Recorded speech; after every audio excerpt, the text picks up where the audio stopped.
ஸ்ரீ தேவி பாகவதம் 268ஆம் பகுதி. மானசா தேவியின் கதையும் பூஜையும். நாரத முனிவரே, அதிஷ்டான தேவதையாக விளங்கும் தேவியை மனதுள் நினைத்து மலர்கள், தீப தூபங்கள் முதலியவற்றாலும் வேத முறைப்படியான மூல மந்திரங்களாலும் பூஜை செய்ய வேண்டும். பிரணவத்துடன் கூடிய ஹ்ரீம் ஸ்ரீம் க்ளீம் ஐம் மானசா தேவியை ஸ்வாஹா என்ற மந்திரத்தாலும் துதிக்க வேண்டும்.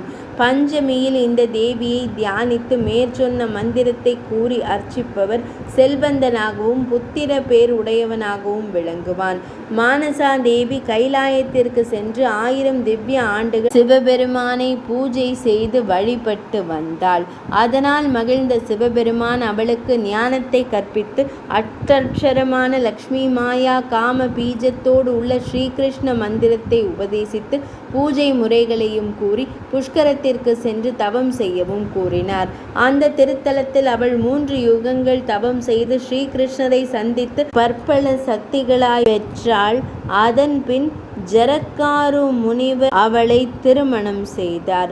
ஒரு நாள் முனிவர் களைப்படைந்து தனது மனைவியை பார்த்து, தேவி, நான் மிகவும் களைத்து விட்டேன். அதனால் நான் நித்திரை விட்டெழும் வரை என்னை எழுப்பாதே என்று கூறிவிட்டு அவளின் மடியில் படுத்துறங்கினார்.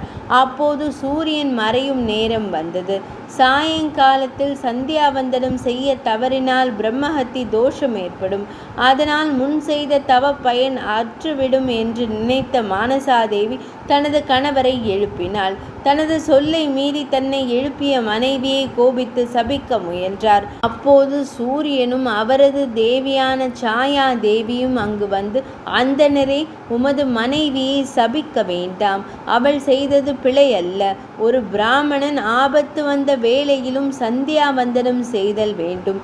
செய்யாவிட்டால் பெரும் தோஷம் வந்து சேரும் என்று கூறிவிட்டு சென்றார்.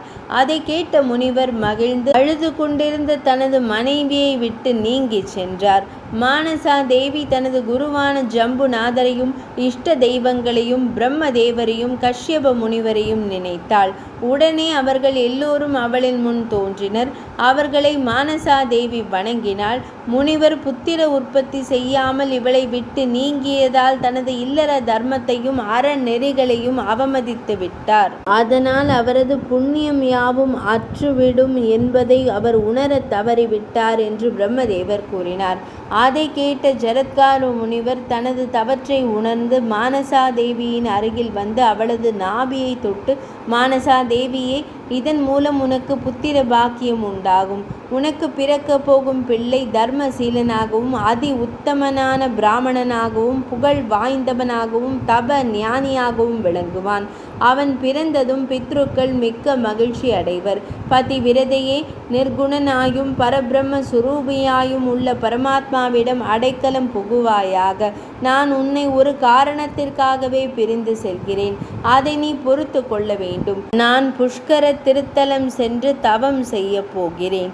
நீயும் உன் விருப்பப்படி போகலாம் என்றார். அதை கேட்ட மானசா தேவி வேதனையுடன் கூறினாள், ஒரு பெண் தனது கணவனை பிரிந்து வாழ்வது பெருந்துன்பத்திற்குரியது. அதனால் நான் நினைக்கும் போதெல்லாம் நீங்கள் எனக்கு காட்சி தருதல் வேண்டும். பதிவிரதைகளுக்கு தமது கணவன் மீதுதான் மனம் படிந்திருக்கும் என்று கூறி அவரது பாதத்தில் பணிந்தாள். முனிவர் அவளை அன்போடு அணைத்தெடுத்து ஆறுதல் வார்த்தைகளை கூறிவிட்டு சென்று விட்டார். மானசா தேவி சிவபெருமானிடம் சென்றாள். சில தினங்களின் பின் ஒரு சுப வேளையில் அவள் ஒரு ஆண் குழந்தையை பெற்றாள். அவனுக்கு வேதங்களை உபதேசித்த ருத்ரமூர்த்தி அவனுக்கு ஆஸ்திகன் என பெயரிட்டார். பின் அவனுக்கு மந்திர உபதேசம் செய்து வைத்தார். பின் அவன் புஷ்கரத்திற்கு சென்று 3 லட்சம் ஆண்டுகள் தவம் செய்துவிட்டு தாயிடம் வந்தான். தாய் அவனை அழைத்து கொண்டு தனது தந்தையான கஷ்யப முனிவரிடம் சென்றாள்.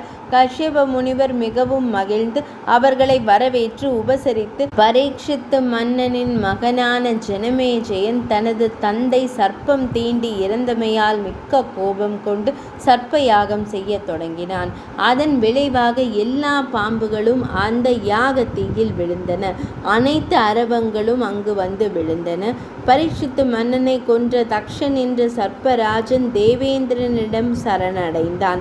அதனால் கோபம் கொண்ட கொண்ட பிராமணர்கள் தேவேந்திரனையும் தக்ஷகனையும் கொல்ல நினைத்தனர். அதனால் தேவேந்திரன் முதலான தேவர்கள் எல்லோரும் பயந்து நடுநடுங்கி மானசா தேவியிடம் வந்து அவளை வணங்கி தம்மை காப்பாற்றுமாறு இறந்தனர்.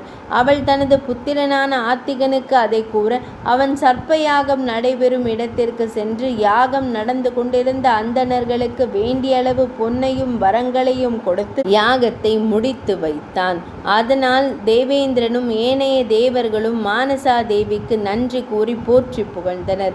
இனி நாரத முனிவரே, உமக்கு நான் அந்த பூஜை விதிகளை கூறுகிறேன் என்றார் நாராயணர். 268ஆம் பகுதி நிறைவடைந்தது.